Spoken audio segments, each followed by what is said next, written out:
ত্রয়োদশ জাতীয় সংসদ নির্বাচন সামনে রেখে প্রার্থীদের সম্পদের হিসাব আবারও আলোচনায় এসেছে।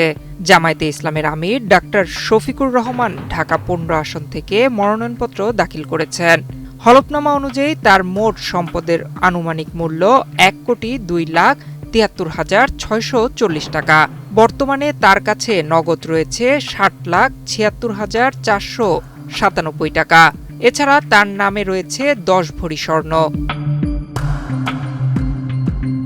পাশাপাশি ১১.৭৭ শতক জমির ওপর তার নিজের নামে একটি ডুপ্লেক্স বাড়ি রয়েছে, যার আনুমানিক মূল্য ২৭ লাখ টাকা।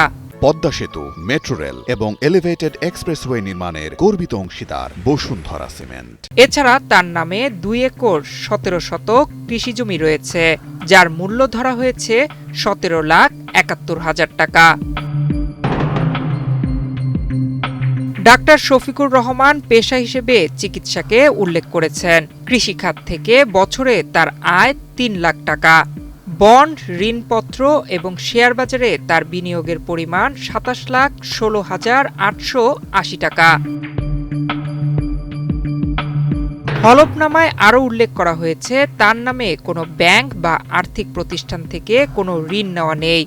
তার কাছে ২ লাখ টাকা মূল্যের ইলেকট্রনিক পণ্য, ৪.৫ লাখ টাকা মূল্যের একটি যানবাহন এবং ২,৪০,০০০ টাকার আসবাবপত্র।